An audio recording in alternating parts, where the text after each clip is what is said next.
আসসালামু আলাইকুম ওয়া রাহমাতুল্লাহি ওয়া বারাকাতুহু। প্রিয় প্রতিফল চ্যানেলের শ্রোতা বন্ধুরা, আশা করি আল্লাহ পাকের অশেষ রহমতে আপনারা সকলেই ভালো আছেন। হযরত আসমা রাদিয়াল্লাহু তাআলা আনহা বিখ্যাত মহিলা সাহাবী। হযরত আয়েশা রাদিয়াল্লাহু তাআলা আনহার বড় বোন হযরত আবু বকর রাদিয়াল্লাহু তাআলা আনহু এর কন্যা হযরত জুবাইর রাদিয়াল্লাহু তাআলা আনহু এর স্ত্রী আব্দুল্লাহ বিন জুবাইর রাদিয়াল্লাহু তাআলা আনহুর মা। সব কিছুতেই এত বিশাল পরিচয় ছিল, কিন্তু ক্ষুধার দরিদ্রতা তার নিত্যসঙ্গী ছিল। দিনের পর দিন ঘরে চুলা জ্বলত না। হযরত আসমা রাদিয়াল্লাহু তাআলা আনহা নিজেই বলেন, ক্ষুধা আর দরিদ্রতা ছিল আমার সব সময়ের সাথী। একদিন আমাদের প্রতিবেশী ইহুদি পরিবারে বকরি জবাই হলো। তাদের ঘরে যখন গোশত রান্না হচ্ছিল, সেই ঘ্রাণে আমি অস্থির হয়ে গেলাম। আমি আগুন আনার জন্য বাহানা করে এই বাড়িতে গেলাম। মনে মনে ভাবলাম, আগুন আনার বাহানা যাই, সে হয়তো আমাকে এক টুকরো গোশত খেতে দিবে। কিন্তু ইহুদি মহিলা আমাকে কিছুই জিজ্ঞেস করলো না, আর হাতে শুধু আগুন দিয়ে দিল। আমি আগুন নিয়ে ঘরে ফিরে এলাম, অথচ আমার ঘরে রান্না করার মতো কিছুই ছিল না। আগুন দিয়ে আমি কি করব? আগুন ফেলে দিলাম, কিন্তু কোনোভাবে ক্ষুধা আমাকে ধৈর্য ধরতে দিল না। আমি আবার আগুন আনতে তাদের ওখানে গেলাম। পূর্বের মতো ইহুদি মহিলা আমাকে কিছুই জিজ্ঞেস না করে হাতে আগুন দিয়ে দিল। আবারও ঘরে এসে আমি আগুন ফেলে দিলাম, কিন্তু ক্ষুধার যাতনায় আমি কোনোভাবেই স্থির থাকতে পারছিলাম না।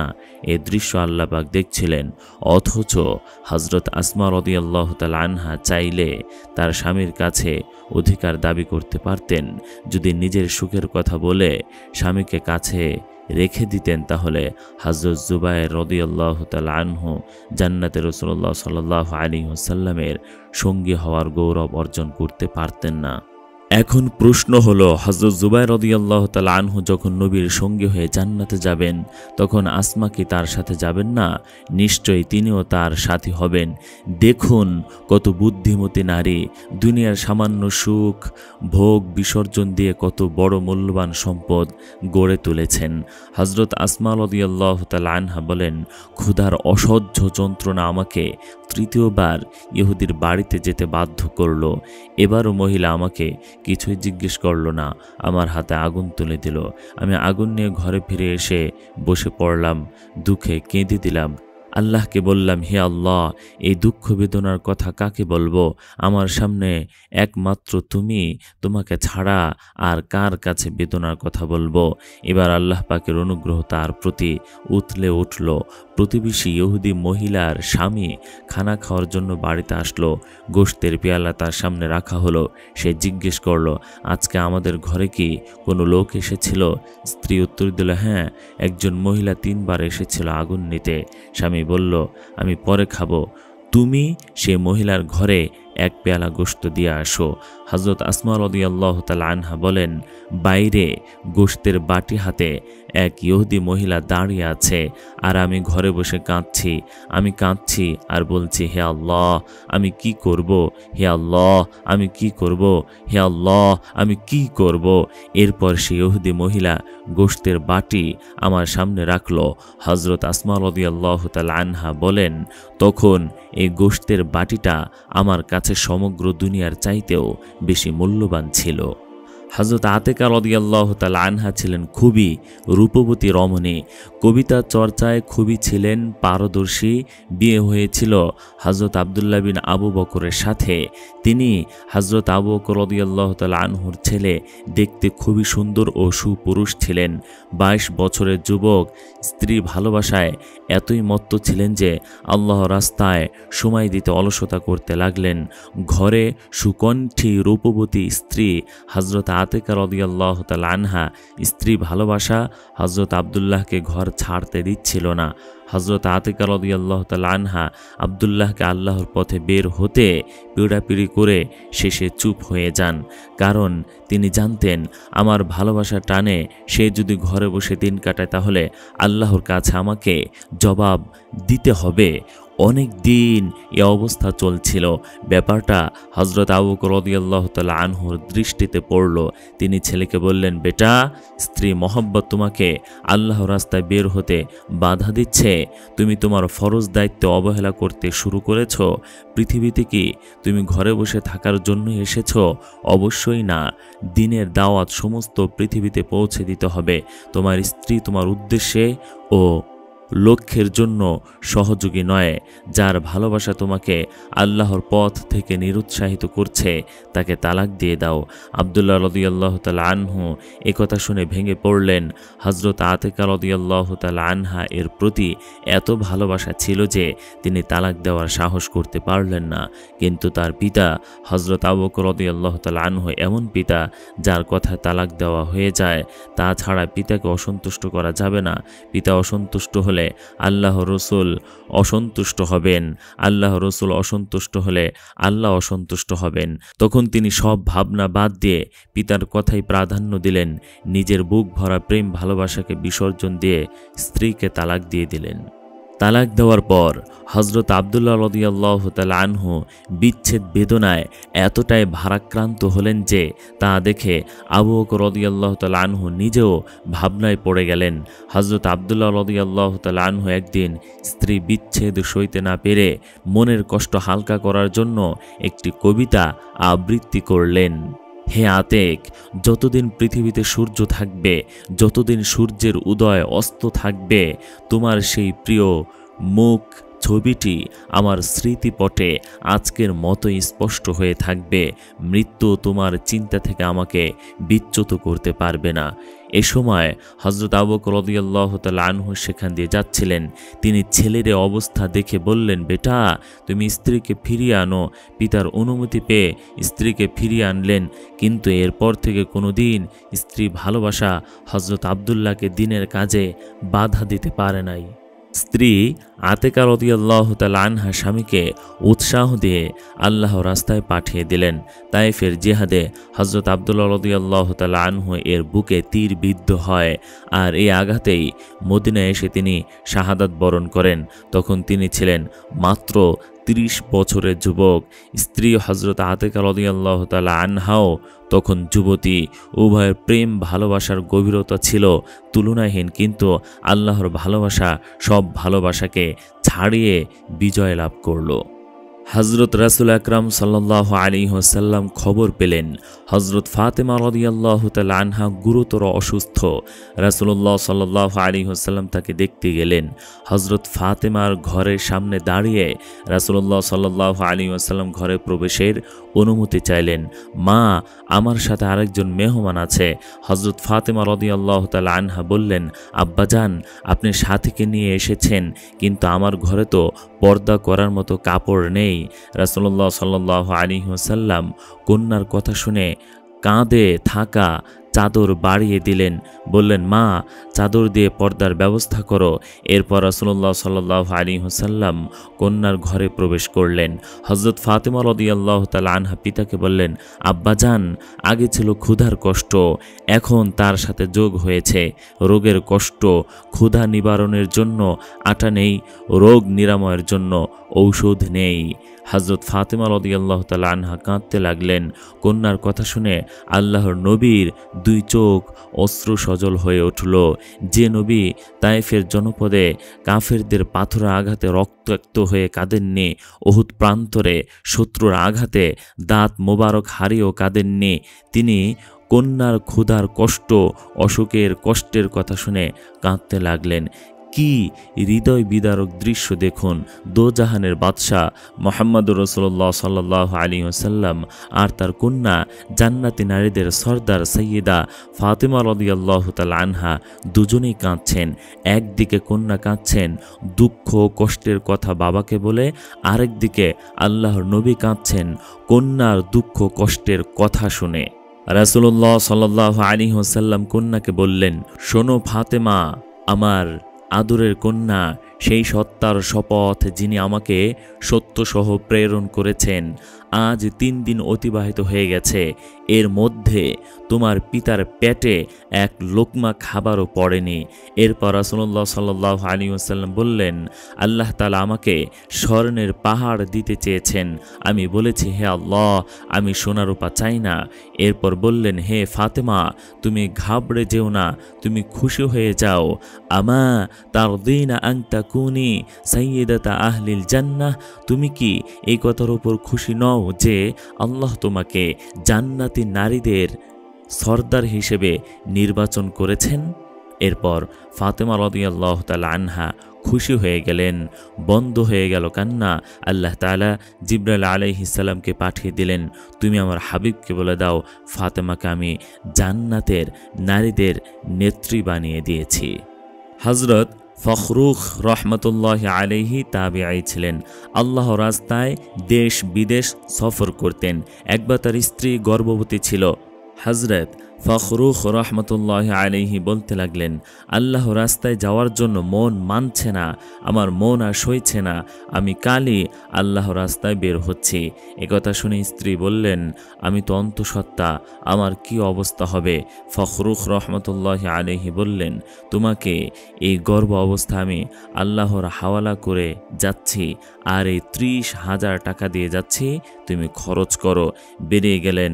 হযরত ফখরুখ রহমতুল্লাহ আলাইহি আল্লাহর দ্বীনে প্রচারের জন্য ঘরে অন্তঃসত্ত্বা স্ত্রীকে রেখে গেছেন। সময় বয়ে চলেছে আপন গতিতে।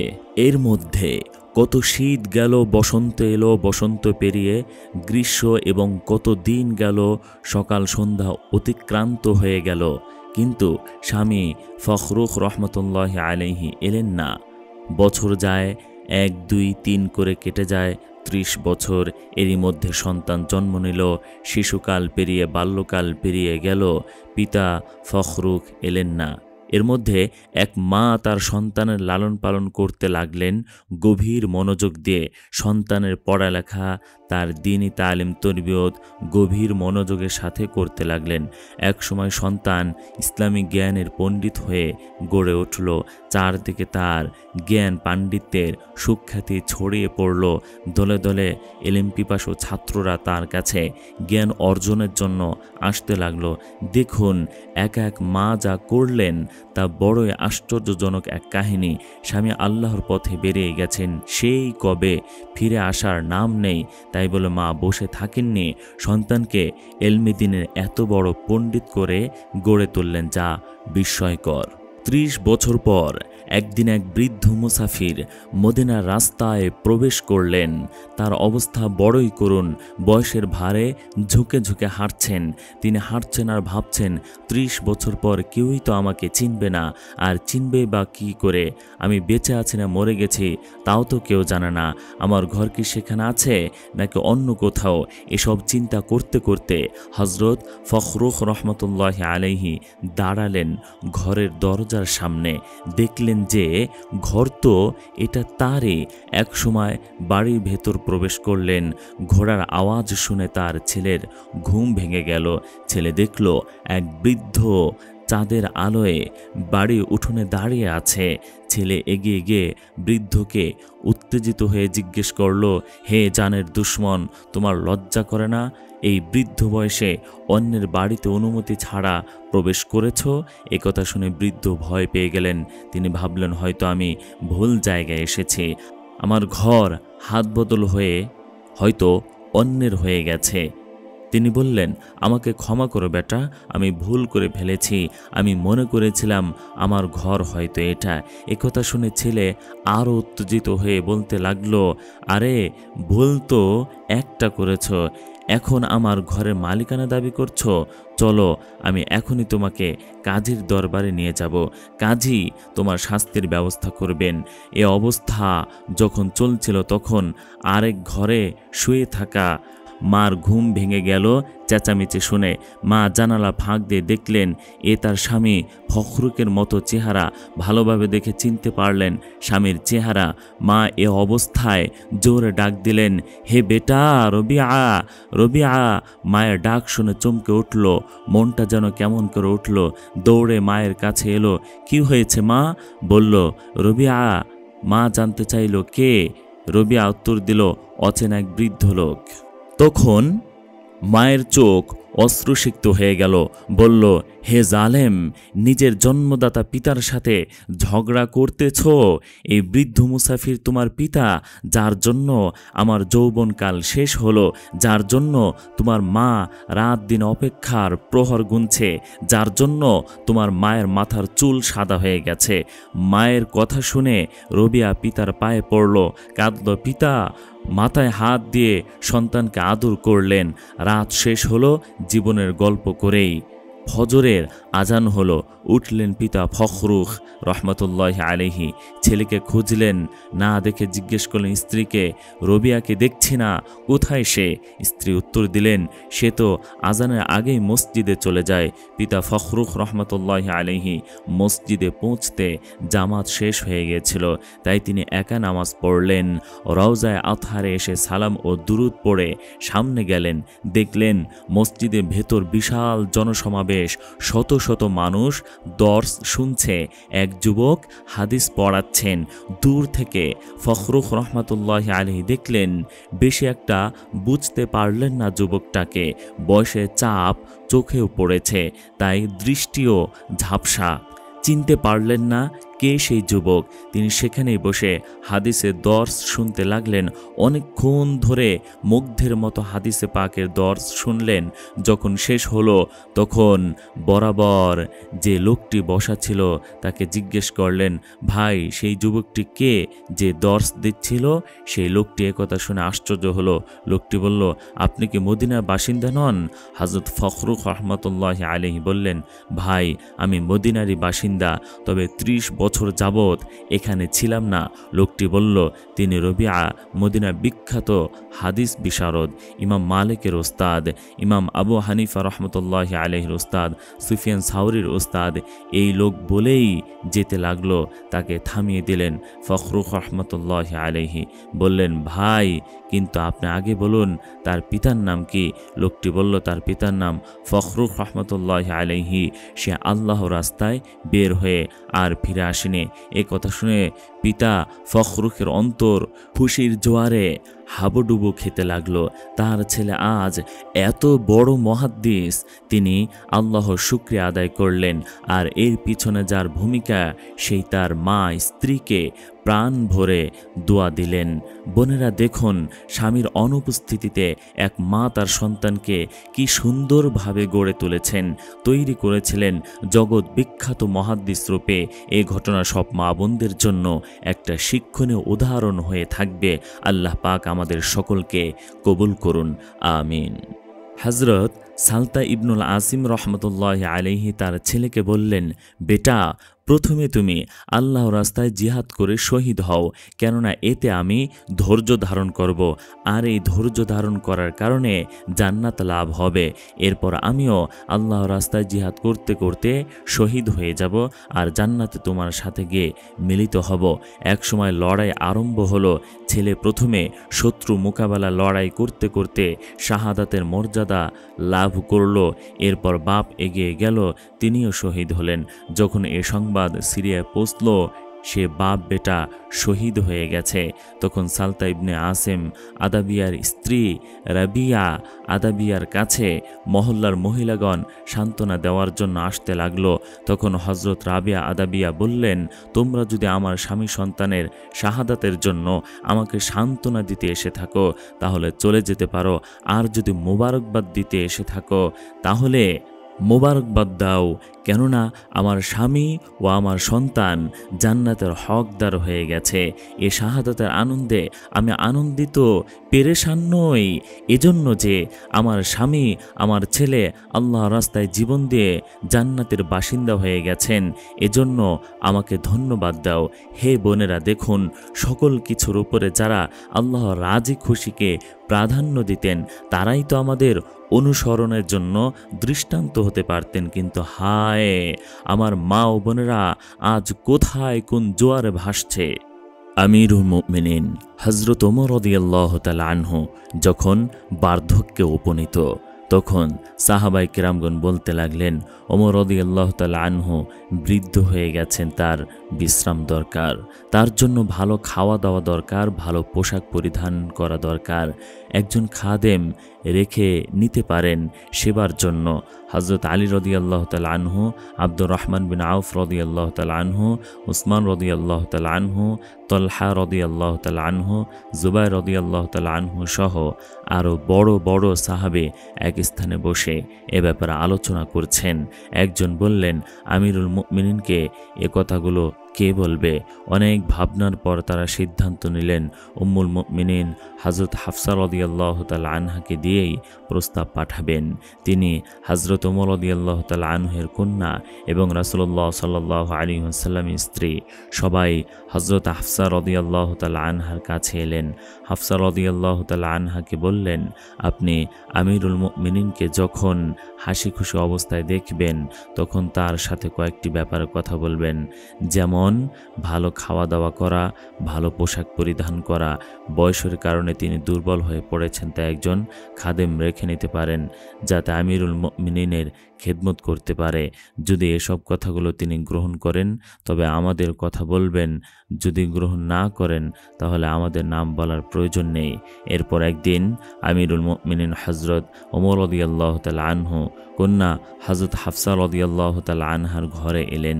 হযরত হাফসা রাদিয়াল্লাহু তাআলা আনহা পিতাকে বললেন, আব্বাজান, আপনি বৃদ্ধ হয়ে গেছেন, আপনার জন্য একজন খাদেম রেখে নিন যে আপনার খানা পাক করে দেবে, খেদমত করবে, ভালো পোশাক পরবেন।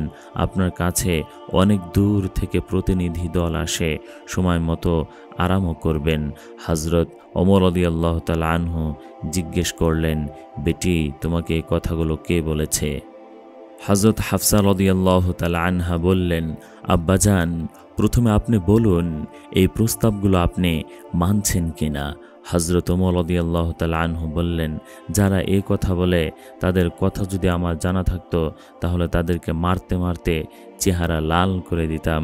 হে হাফসা, তুমি তো জানো তুমি নবীর স্ত্রী, তোমার ভালোভাবে জানা আছে যে হুজুর সাল্লাল্লাহু আলাইহি ওয়াসাল্লাম দুনিয়া থেকে বিদায় নিয়ে গেছেন, অথচ তিনি কোনোদিন পেট ভরে খেতেও পারেননি। হে হাফসা, তোমার ভালোভাবে স্মরণ আছে একদিন তুমি ছোট একটি টেবিলের উপর খানা সাজিয়ে হুজুর সাল্লাল্লাহু আলাইহি ওয়াসাল্লামকে পরিবেশন করেছিলে। হুজুর সাল্লাল্লাহু আলাইহি ওয়াসাল্লাম এসে দেখে তার চেহারার রং পরিবর্তন হয়ে গেল। তিনি অসন্তুষ্ট হলেন। তিনি বললেন, হাফসা, খানা নিচে রাখো, আমি নিচেই খানা খাবো। হুজুর সাল্লাল্লাহু আলাইহি ওয়াসাল্লাম খানা নিচে রেখে খেয়েছিলেন। হে হাফসা, তোমার স্মরণ আছে হুজুর সাল্লাল্লাহু আলাইহি ওয়াসাল্লামের কাছে মাত্র এক জোড়া কাপড় ছিল যা তিনি ধুয়ে ধুয়ে পরতেন। কখনো এমন হতো যে কাপড় জোড়া ধুয়ে শুকাতে দিয়েছেন, এদিকে নামাজের সময় হয়ে গেছে, কাপড় শুকায়নি। এদিকে হযরত বিলাল এসে বলতে লাগলেন, ইয়া রাসূলুল্লাহ সাল্লাল্লাহু আলাইহি ওয়াসাল্লাম, নামাজ নামাজ। হুজুর সাল্লাল্লাহু আলাইহি ওয়াসাল্লাম কাপড় শুকানোর অপেক্ষা করতেন। যখন কাপড় শুকাতো তা পরিধান করে নামাজে যেতেন। হে হাফসা, তোমার ভালোভাবে স্মরণ আছে তোমার ঘরে একটা বিছানোর জন্য চট ছিল, তা তুমি এক রাতে 4 ভাঁজ করে দিয়েছিলে যাতে রাসূলুল্লাহ সাল্লাল্লাহু আলাইহি ওয়াসাল্লামের একটু আরাম হয়। রাসূলুল্লাহ সাল্লাল্লাহু আলাইহি ওয়াসাল্লাম বললেন, হাফসা, চট 2 ভাঁজ করে নাও, কেননা এতে শেষ রাতে আমাকে জাগতে বিরত রাখে। হযরত ওমর রাদিয়াল্লাহু তাআলা আনহু বললেন, আয় হাফসা, আমি তো সব দেখেছি। আল্লাহর নবী কত কষ্ট করেছেন। কাঁদতে শুরু করলেন। হযরত ওমর রাদিয়াল্লাহু তাআলা আনহু হাফসাও কাঁদছিলেন। এত কাঁদলেন যে চোখের পানিতে কাপড়ের আঁচল ভিজে গেল। এরপর খলিফাতুল মুসলিমিন হযরত ওমর রাদিয়াল্লাহু তাআলা আনহু বললেন, হে হাফসা, শুনে রাখো, আমার এবং আমার সাথীদের দৃষ্টান্ত এমনই যে 3 পথিক, 3 মুসাফির, একজন এলেন তার নির্দিষ্ট পথে, চললেন এক রাস্তায় এবং চলতে চলতে মঞ্জিল মকসদে পৌঁছে গেলেন। এরপর দ্বিতীয়জন এলেন, তিনিও তার নির্ধারিত পথে চললেন। চলতে চলতে তার গন্তব্যে পৌঁছে গেলেন। এবার তৃতীয় জন এলেন। আমি সেই তৃতীয় জন। আল্লাহর কসম, আমি আমার নফসের ওপর জয়ী হব এবং দুনিয়ার মোহ থেকে বেঁচে চলব, কেননা আমি আমার সাথীদের সাথে মিলে যাব। কিন্তু যদি আমি আমার পথ আলাদা করে নেই, তাহলে আমার সাথীদের সাথে মিলিত হতে পারবো না। প্রিয় বোনেরা, দেখুন হযরত ওমর রাদিয়াল্লাহু তাআলা আনহুকে আল্লাহ তাআলা তার সাথীদের সাথে মিলিয়ে দিলেন। আবু লুলু হযরত ওমর রাদিয়াল্লাহু তাআলা আনহুকে খঞ্জর মারল। এতে হযরত ওমর রাদিয়াল্লাহু তাআলা আনহুর পেট কেটে গেল, খাবার কাটা অংশ দিয়ে বেরিয়ে যেত। ওমর রাদিয়াল্লাহু তাআলা আনহু বুঝতে পারলেন যে আর আশা নেই, মৃত্যু আমার শিওরে। তিনি আব্দুল্লাহ ইবনে ওমরকে ডাকলেন। ছেলেকে বললেন, আব্দুল্লাহ, যাও হযরত আয়েশা রাদিয়াল্লাহু তাআলা আনহার কাছে গিয়ে অনুমতি নাও। আমিরুল মুমিনিন রাসূলুল্লাহ সাল্লাল্লাহু আলাইহি ওয়াসাল্লামের পাশে সমাহিত হতে চায়। আব্দুল্লাহ বিন ওমর রাদিয়াল্লাহু তাআলা আনহু হযরত আয়েশা রাদিয়াল্লাহু তাআলা আনহার দরজায় হাজির হয়ে আরজ করলেন, হে উম্মুল মুমিনিন, আমিরুল মুমিনিন এই অনুমতি কামনা করছেন যে হুজুর সাল্লাল্লাহু আলাইহি ওয়াসাল্লামের পাশে যেন তাকে দাফন করা হয়। হযরত আয়েশা রাদিয়াল্লাহু তাআলা আনহা কেঁদে কেঁদে বলতে লাগলেন, হে আব্দুল্লাহ, এই জায়গা আমি নিজের জন্য রেখেছিলাম, কিন্তু আমি হযরত ওমরকে আমার উপর প্রাধান্য দিলাম। যাও আমিরুল মুমিনিনকে নিয়ে এসো। আব্দুল্লাহ বিন ওমর পিতার কাছে গিয়ে বললেন, সুখবর আব্বাজান, অনুমতি পাওয়া গেছে। হযরত ওমর রাদিয়াল্লাহু তাআলা আনহু বললেন, না, এটা হয় না। আমার কথা ভেবেই লজ্জায় হযরত আয়েশা সম্মতি দিয়েছেন। যখন আমার ইন্তেকাল হয়ে যাবে, তখন আমার লাশ হযরত আয়েশার ঘরের দরজার সামনে রেখে আবার অনুমতি চাইবে। যদি অনুমতি দেন তাহলে দাফন করো, অনুমতি না মিললে আমাকে সাধারণ মুসলমানদের কবরস্থানে দাফন করে দিও। হযরত ওমর রাদিয়াল্লাহু তাআলা আনহু শাহাদাত বরণ করলেন। হযরত সুহাইব রাদিয়াল্লাহু তাআলা আনহু জানাজা পড়ালেন। জানাজা তুলে হযরত আয়েশা রাদিয়াল্লাহু তাআলা আনহার কামরার সামনে রাখা হলো। হযরত আব্দুল্লাহ বিন ওমর রাদিয়াল্লাহু তাআলা আনহু বলেন, হে উম্মুল মুমিনিন, আমিরুল মুমিনিন আপনার দরজার সামনে এসে গেছেন, ভেতরে আসার অনুমতি কামনা করছেন। হযরত আয়েশার ঘরেই রাসূলুল্লাহ সাল্লাল্লাহু আলাইহি ওয়াসাল্লামের ইন্তেকাল হয়, আর সেখানেই রাসূল আরবি সাল্লাল্লাহু আলাইহি ওয়াসাল্লাম শায়িত আছেন। একথা শুনে আয়েশা রাদিয়াল্লাহু তাআলা আনহা ঘর থেকে বের হলেন। বললেন, মারহাবা ইয়া আমিরুল মুমিনিন, মারহাবা ইয়া আমিরুল মুমিনিন। অবশ্যই আমিরুল মুমিনিনের জন্য ভেতরে আসার অনুমতি আছে। এরপর হযরত আয়েশা রাদিয়াল্লাহু তাআলা আনহা পর্দাবৃত হয়ে ঘর থেকে বের হয়ে গেলেন। হযরত ওমর রাদিয়াল্লাহু তাআলা আনহুকে আল্লাহ রাসূলের পাশে দাফন করা হলো। রাসূলুল্লাহ সাল্লাল্লাহু আলাইহি ওয়াসাল্লাম একদিন বললেন, কিয়ামতের দিন আমি উঠব, আমার ডান দিকে আবু বকর রাদিয়াল্লাহু তাআলা আনহু এবং বাম দিকে ওমর রাদিয়াল্লাহু তাআলা আনহু থাকবে, এবং বিলাল রাদিয়াল্লাহু তাআলা আনহু আগে আগে আজান দিতে থাকবে। এক আল্লাহর ওলি হযরত হাশিম রহমতুল্লাহি আলাইহি তিনি বলেন, আমি সফরে ছিলাম। সফর করতে করতে এক স্থানে সফর মুলতবি করলাম। আমার প্রচণ্ড ক্ষুধা পেয়েছিল। যে স্থানে সফর মুলতবি করেছিলাম এর পাশেই একটি বাড়ি নজরে পড়ল। এগিয়ে এগিয়ে দেখলাম এক মহিলা বসে আছে। আমি বললাম, বোন, আমি খুব ক্ষুধার্ত, খাবার মিলবে কি? মহিলা বলল, আমি কি মুসাফিরের জন্য খানা তৈরি করে বসে আছি? যান, নিজের পথ দেখেন। আমার ক্ষুধা এমন প্রবল ছিল যে হাঁটার শক্তি পর্যন্ত ছিল না, তাও রাস্তার দিকে পা বাড়ালাম। এমন সময় মহিলার স্বামী বাড়িতে আসলো। লোকটি আমাকে দেখে মোবারকবাদ জানালো, জিজ্ঞেস করলো, আপনি কে? আমি উত্তর দিলাম, মুসাফির। লোকটি বলল, খানা খেয়েছেন? বললাম, না, খাইনি। লোকটি বলল, কেন খাননি? আমি উত্তর দিলাম, চেয়েছিলাম কিন্তু পাইনি। লোকটি রাগত স্বরে স্ত্রীকে বলল, জালেম, তুমি তাকে খানা খাওয়াওনি? মহিলা উত্তর দিল, কোনো মুসাফিরের জন্য তো আমি খানা তৈরি করে বসে থাকিনি। মুসাফিরদের খাইয়ে আমি আমার ঘরের সম্পদ শেষ করতে পারবো না। মহিলার এ কথার পরও স্বামী তার সাথে খারাপ আচরণ করে নাই। রাসূলুল্লাহ সাল্লাল্লাহু আলাইহি ওয়াসাল্লাম বলেছেন, উত্তম পুরুষ সে যে নিজের স্ত্রীর সাথে ভালো আচরণ করে। লোকটি বলল, ঠিক আছে, তুমি তোমার ঘর সম্পদ দিয়ে ভরে রাখো। এরপর লোকটি বকরি জবাই করে গোশত রান্না করে মুসাফিরকে পেট পুরে খাওয়ালো, সসম্মানে বিদায় জানালো। এরপর আমি চলতে চলতে সামনে আরেক স্থানে থাকলাম। সেখানেও একটি বাড়ি দেখলাম। বাড়ির ভেতর একজন মহিলা বসা ছিল। আমি বললাম, বোন, আমি একজন মুসাফির, কিছু খাবার মিলবে কি? মহিলা আমার কথা শুনে জোরে জোরে বলে উঠল, মারহাবা, আল্লাহর রহমত এসে গেছে, আল্লাহর বরকত এসে গেছে। সেই মহিলা জলদি বকরি জবাই করে রান্না করে খানা আমার সামনে রাখলো। এমন সময় মহিলার স্বামী এসে উপস্থিত।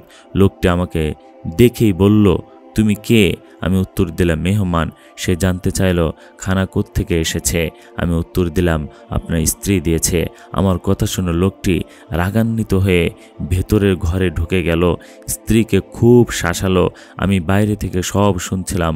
লোকটি বলছিল, তোমার লজ্জা করে না মেহমানদের খাইয়ে আমার সম্পদ সব শেষ করে দিতে? তুমি কি আমার ঘর খালি করে ফেলবে? এ অবস্থা আমার হাসি এসে গেল। আমি উচ্চস্বরে হাসতে লাগলাম। আমার হাসি দেখে লোকটি বলল, আরে তুমি হাসছো কেন? হাসার আবার কি হলো? আমি বললাম, দেখুন, আজকে সকালে আমি একটি বাড়িতে মেহমান হয়েছিলাম। সে বাড়ির মহিলার আচরণ ছিল আপনার মতো, আর সে বাড়ির পুরুষ লোকটির আচরণ ছিল আপনার স্ত্রীর মতো। ঘটনার এমন বৈপরীত্য দেখে আমি আর হাসি চেপে রাখতে পারলাম না। লোকটি বলল, সেই মহিলাটি আমার বোন, আর আমার স্ত্রী সে পুরুষ লোকটির বোন। আমরা গরমের মধ্যে কত পেরেশান হয়ে যায়, বেচাইন হয়ে যায়, রোদ আমাদের সহ্য হয় না। অথচ হজরত হাজেরা আলাইহিসসালামের কথা চিন্তা করে দেখুন, তিনি হজরত ইব্রাহিম খলিলুল্লাহ আলাইহিসসালামের সহধর্মিণী, হজরত ইসমাইল আলাইহিসসালামের মা। তাই তিনি এ উম্মতেরও মা। এই উম্মতের মা হজরত হাজরা আলাইহিসসালাম কত কষ্ট সয়েছেন। এর কারণ কি জানেন? কারণ হলো আল্লাহ পাক এই উম্মতের ভিত্তির প্রথম ইটটি এমনই মজবুত করে তৈরি করেছিলেন যেন কিয়ামত পর্যন্ত সে ভিত্তি ধসে না পড়ে। হজরত হাজরা আলাইহিসসালামকে যখন পুত্রসহ মরুভূমিতে রেখে আসলেন, এরই মধ্যে 1 বছর অতিক্রম করেছে। শিশু ইসমাইল আলাইহিসসালামের বয়স এখন 1.5 বছর। 1 বছর পর হজরত ইব্রাহিম আলাইহিসসালাম এলেন স্ত্রী সন্তানকে দেখতে। ইব্রাহিম আলাইহিসসালাম উটটি বসালেন। শিশু ইসমাইলের বয়স 1.5 বছর। একটু একটু করে হাঁটে, স্পষ্ট 2-1টা কথাও পবিত্র জবান থেকে বের হচ্ছে। এ অবস্থায় শিশু ইসমাইলকে দেখে হজরত ইব্রাহিম আলাইহিসসালামের হৃদয়টা শীতল হয়ে যায়, অন্তর জুড়িয়ে যায়। শিশু ইসমাইল এক পা করে হাঁটছেন, আবার মরু বালির ওপর ধপ করে পড়ে বেড়াচ্ছেন। তাকিয়ে তা দেখছেন আল্লাহর খলিল অবলোক চোখে। এই দেখে মা হজরত হাজরা আলাইহিসসালাম অনেক খুশি। তিনি ভাবছেন, এখন সন্তানের মায়ায় পিতা হয়তো সন্তানের কাছেই থাকবেন। এসব ভেবে হজরত হাজরা আলাইহিসসালাম স্বামী ইব্রাহিম আলাইহিসসালামকে বললেন, হজরত আসুন, সওয়ারি থেকে অবতরণ করুন, একটু বিশ্রাম নিন। হজরত ইব্রাহিম আলাইহিসসালাম বললেন, হাজরা, আল্লাহ পাকের আদেশ, সওয়ারি থেকে অবতরণ করা যাবে না। এভাবে বসে বসে হাল হাকিকত বর্ণনা করো। একথা শুনে হজরত হাজরা আলাইহিসসালামের চোখে পানি এসে গেল। তিনি কাঁদছিলেন। এরপর আঁচলে চোখ মুছে বললেন, আমার আল্লাহ যা বলেছেন আমি এর উপর রাজি আছি। আপনি আমায় অনুমতি দিন, আমি আপনার পা ধুয়ে দেই, আপনার মাথা ধুয়ে দেই। হজরত ইব্রাহিম আলাইহিসসালাম বললেন, তবে এতটুকুই অনুমতি আছে। এরপর হজরত হাজরা আলাইহিসসালাম স্বামী ইব্রাহিম আলাইহিসসালামের পা, হাত, মাথা জমজমের পানি দ্বারা ধুয়ে দিলেন। যাওয়ার সময় ইব্রাহিম আলাইহিসসালাম শিশুপুত্র ইসমাইল আলাইহিসসালামকে আদর করলেন, বুকে নিলেন, চুমু খেলেন। একসময় রওনা হলেন চলে যাওয়ার জন্য। হজরত শাবানা রহমতুল্লাহ আলাইহি স্বপ্নে দেখলেন জান্নাতকে খুব সুন্দর করে সাজানো হয়েছে। ফেরেশতা আর জান্নাতীগণ দরজায় দাঁড়িয়ে আছে অভ্যর্থনা জানানোর জন্য। হজরত শাবানা রহমতুল্লাহ আলাইহি জিজ্ঞেস করলেন, কি হচ্ছে, কে আসছে? জবাব এলো, এক মহিলা আসছে যার জন্য সমস্ত জান্নাতীরা দরজায় দাঁড়িয়ে আছে তাকে সংবর্ধনা দেওয়ার জন্য। হজরত শাবানা রহমতুল্লাহ আলাইহি দেখলেন তার বোন শামুনা রহমতুল্লাহি আলাইহি সাদা উটের ওপর সওয়ার হয়ে জান্নাতের দিকে আসছেন। যখন তিনি জান্নাতের দরজায় এসে পৌঁছলেন, সমস্ত ফেরেশতা এবং জান্নাতীরা তাকে অভ্যর্থনা জানালো।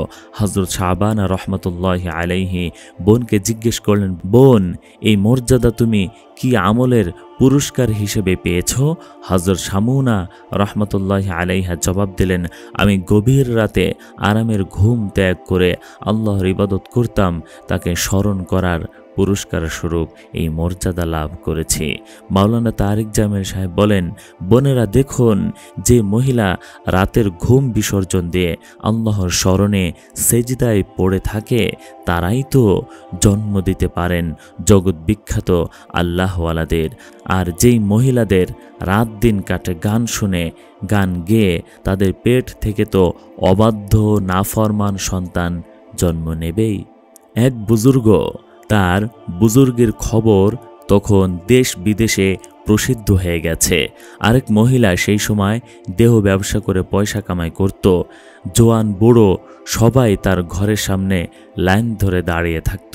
পাশে ছিল মদ জোয়ার বিশাল আড্ডাখানা। এই মহিলার পাল্লায় পড়ে শত শত যুবক বিপদগামী হতে লাগলো। এলাকার পরিবেশ হয়ে উঠল পাপময়। এ সংবাদ এই বুজুর্গের কানে পৌঁছল। তিনি অনেকক্ষণ ভাবলেন, এরপর সিদ্ধান্ত নিলেন তিনিও সে বদকার মহিলার কাছে যাবেন। এক রাতে সে বুজুর্গ মহিলার কাছে গেলেন, তাকে নসিহত করে বললেন, দেখো বোন, আজ তুমি যে রূপ সৌন্দর্যের ওপর অহংকার করছো তা অচিরেই শেষ হয়ে যাবে। তুমি সেদিনের কথা স্মরণ করো যেদিন তোমার এই সুন্দর চেহারা পোকার খাদ্য হবে, আর তোমার এই সুন্দর চোখ দুটিতে ক্রীড়ায় বাসা বাঁধবে, যার মাধ্যমে তুমি শত শত মানুষকে পাপের পথে ডেকে আনছো। আর স্মরণ করো সেই কবর জীবনের কথা, যেখানে কবর তোমাকে এমন চাপ দিবে যে তোমার শরীর চূর্ণ বিচূর্ণ হয়ে যাবে, হাড্ডি মাংস এক হয়ে যাবে। বুজুর্গের কথায় এমন প্রভাব ছিল যে মহিলা এসব কথা শুনে অনুশোচনায় বেহুশ হয়ে গেল। 3 দিন পর্যন্ত বেহুশ ছিল। এরপর মহিলা এমন তওবা করল যে সে সময়ের সবচেয়ে বড় বুজুর্গ হয়ে উঠল। এক সাহাবী ঘরে এসে স্ত্রীকে জিজ্ঞেস করলেন, ঘরে কি খাবার কিছু আছে? স্ত্রী বললেন, না, কিছুই নেই। সাহাবী এই কথা শুনে হয়রান হয়ে গেলেন। ক্ষুধার যন্ত্রণায় অস্থির হয়ে বের হয়ে গেলেন। স্ত্রী ভাবলেন, হায়, আমাদের এই ধন্যতা কিভাবে লুকাবো? প্রতিবেশীদের কাছ থেকেই বা কিভাবে লুকাবো যে আমাদের ঘরে কিছুই নেই? স্ত্রী চুলায় আগুন জ্বালিয়ে দিলেন যেন প্রতিবেশীরা বুঝতে পারে ঘরে রান্না হচ্ছে। আর এদিকে স্ত্রী খালি চাক্কি ঘোরাতে লাগলেন যেন প্রতিবেশীরা বুঝতে পারে যে আটা পিষা হচ্ছে। স্ত্রী নিজের অভাব লুকানোর জন্য এ চেষ্টা করে যাচ্ছেন। এক সময় স্ত্রী ক্ষুধার যন্ত্রণা সহ্য করতে না পেরে আল্লাহর দরবারে হাত তুললেন, হে আল্লাহ, তুমি তো জানো আমরা ক্ষুধার্ত, তুমি রিজিক দাতা, তুমি আমাদের খানা খাইয়ে দাও। এ কথা বলার সাথে সাথে আল্লাহ রব্বুল আলামিনের রহমত বর্ষণ হতে লাগলো। তখনও দোয়া শেষ হয়নি, চুলায় চড়ানো খালি পাতিল থেকে সুঘ্রাণ আসতে লাগলো। এমন সময় সাহাবী রাদিয়াল্লাহু তাআলা আনহু ঘরে এলেন। নাকে সুঘ্রাণ অনুভব করে চুলার দিকে এগিয়ে গিয়ে দেখতে পেলেন হাঁড়িতে গোশত ভুনা হচ্ছে আর আটা পিসার চাক্কি থেকে আটা বের হচ্ছে। স্বামী স্ত্রী দুজনে আল্লাহ রহমতের নমুনা দেখে বিস্মিত। তারা আটাগুলো বিভিন্ন পাত্রে জমা করলেন। যখন তারা চাক্কি উঠালো, দেখলেন ভিতরে সম্পূর্ণ খালি। এরপর তারা স্বামী স্ত্রী রাসূলুল্লাহ সাল্লাল্লাহু আলাইহি ওয়াসাল্লামের কাছে গিয়ে এই ঘটনা বললেন। রাসূলুল্লাহ সাল্লাল্লাহু আলাইহি ওয়াসাল্লাম বললেন, যদি চাক্কি না উঠানো হতো তাহলে কিয়ামত পর্যন্ত এই চাক্কি থেকে আটা বের হতে থাকতো। সুবহানাল্লাহ। ভিডিওটি ভালো লেগে থাকলে লাইক করুন, শেয়ার করুন এবং চ্যানেলটি সাবস্ক্রাইব করে পাশে থাকা বেল আইকন বাটনটি অন করে রাখুন, যেন আপনার পছন্দের ভিডিও সবার আগে পৌঁছে যায় আপনার কাছে। কমেন্টে আপনার মূল্যবান মতামত তুলে ধরুন, যেন আপনার পছন্দ অনুযায়ী ভিডিও তৈরি করে আপনার কাছে পৌঁছে দিতে পারি।